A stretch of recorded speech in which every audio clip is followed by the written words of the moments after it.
nga xamante ni moom mooy l'affaire Barthélémy Toye Dias. D'après des informations qu'on a, la séance a été suspendue d'ici 12 heures la ñuy reprendre incha allah donc ñu mën ko daal di xamal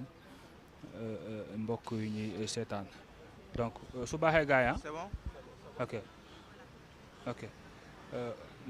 maître ok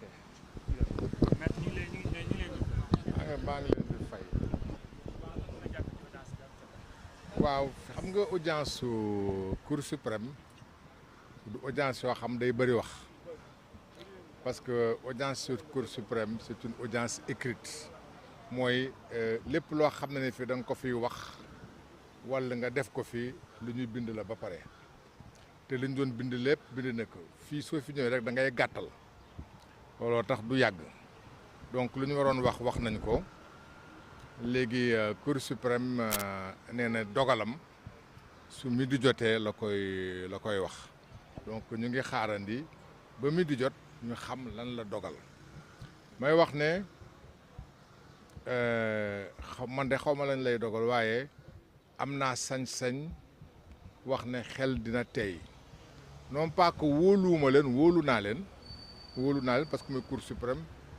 àdduna bi bés bu ñu toogatee ba wóoluwuñu Cour suprême àdduna day tukki kon mënuñu leen bañ a wóolu suñu àndee ci li ñu def dinañu leen wóolu suñu àndul ñoom ci li ñu nar a def dinañu leen wóolu waaye xel dina tey li tax xel dina tey mooy bés bi Cour suprême waxee ne tey la ñuy war a dogal ci affaire yu mairie bi dañ ko wax rek préfet ci dogalu gouvernement convoqué conseil municipal ba ñu convoqué conseil municipal ñun ñu ñëw li ñu yoon may ñu def ko ñëw gis premier président Cour suprême ne ko réunion boobu nañ ko dakkal bés bi Cour suprême di daje bés boobu la conseil municipal di daje ñu nekk fii di werante lan moo war a am te su bés boobaa su Cour suprême woon bindoon ne na fi réunion bi yem fa lay réunion bi yem kon Cour suprême moo doon kilifa gi doo jël kàddu gi nga jébbal ko kilifa gi waxagul nga dogal te kilifa bi li nga dogal mën na ko dakkal teewul ñu def ko ba pare ngeen gis li ci am lépp ñu fal maire bu ñuy fal maire Cour suprême waxagul donte ne Cour suprême yàqu ko waaye waxagul respect ak orma mooy soo jëlee ngay laaj sa kilifa di wax nga xaar ba sa kilifa wax ba pare mel na ni soo waxee te xaaroo sa kilifa wa ilaa faale woo sa kilifa wa ilaa wóor na la ne sa kilifa du def leneen du li nga bëgg moo tax déedéet xanaa da nga dul déglu man est-ce que man ñi am naa sañ-sañ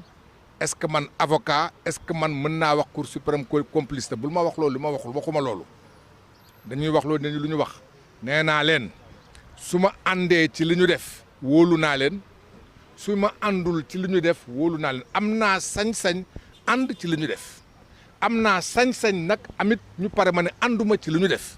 waaye ce n'est pas parce que ànduma ci li ñu def ko wóoluwuma leen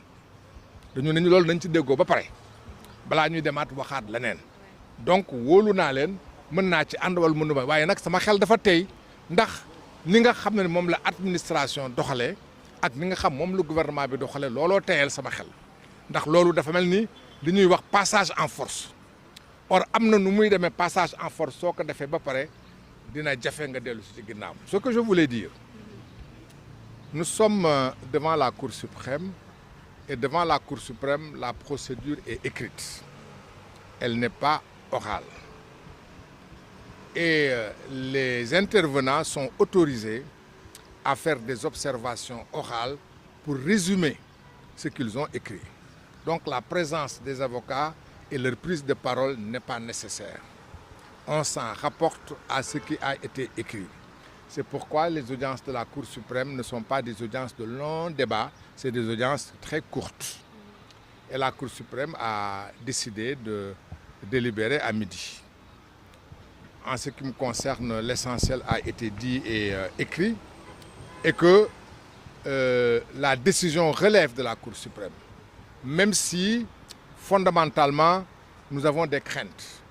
Les craintes que nous avons sont liées d'une certaine façon au comportement à la fois du conseil municipal, de l'administration, et j'allais dire à la pression que l'État a exercée, que l'administration, le gouvernement ont exercé sur le conseil municipal. Pendant que la Cour suprême était saisie d'une procédure d'urgence, le conseil municipal s'était réuni, et pendant que la Cour suprême, disons, le conseil désigné délibéré, au même moment, le conseil municipal a élu un maire. Étant entendu que le conseiller désigné en procédure d'urgence avait la possibilité d'annuler et d'interdire cette réunion, la décence et le respect auraient voulu d'attendre la décision du conseil rapporteur. J'ajoute que c'est après la publication par le greffe de la Cour suprême de la date d'aujourd'hui pour la tenue de l'audience que le conseil municipal a été convoqué. On avait la désagréable sensation qu'il y avait une course de vitesse contre la Cour suprême. Et c'est là qui fait qu'en définitive, nous avons des craintes. En tout cas, tout en ayant confiance à la Cour suprême, ce passage en force de l'État me semble aller mal avec une décision de la Cour suprême qui nous serait favorable. Merci. Merci maître. D'ici 12 heures, Inch'Allah, mu dara xam bu baax a baax la décision du conseil de Cour suprême naam sax décision bi Cour suprême waxagu ko mais moom nee na daal xelam dafa teey bu baax a baax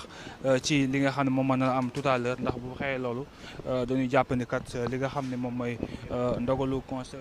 Cour suprême bi actuellement ci kanam à partir de 12 heures defe naa daal lu xaw a défavorable Barthélémy Toye Dias. En tout cas selon maître El Hadji Amadou Sall nee na daal ni ñu ko daal di doxalee depuis le début dafa daal teel xelam bu baax a baax ndax kat bu ñu daal di commencé rek ñu daal di commencé daal di wane loo xamante daal dafay teel xel moo tax xam naa ni lépp luy am du mën a naqarloo bu baax a baax li nga xam ni du naqarloo bu baax a baax li nga xamante ni moom mooy dogal bi am moo tax moo xam day baax ci moom wala day naqari ci moom mais lépp lu ci mënta am daal jàpp ne daal dina nangu ni ndogalu yoon la waaye daal xelam mi ngi ci commencé tey ndax bi ñu nga xamante ne ñu ngi ñëw fii doon déposer recours fële ca conseil municipal ba ñu ngi woote pour daal di tabb mairie bu yees moo tax xëy na xelam commencé tey moom mi nga xamante ne moom mooy maître El Hadji Amadou Sall di avocat wu kii di Barthélémy Toye Dias. donc mbokk yi loo leen di jàngati ci kàddu yu mu wax xelam mi ngi tey ndax dafa di ngeen jàpp ne moom maître El Hadji Amadou Sall dafa daal am tuuti daal xelam daal mi ngi jixi jaaxa par rapport ak décision bi nga xamante ne fii ak midi la ko yoon fas yéene daal la ko attaqué yi fas yéene daal di wax. donc loolu koy jàngatee ban xaat ngeen ci am ban ngeen ma woo ci 846 nga def 14 ak 63 ñu waxtaanee ko incha allah. acca mi ngi noonu mbokk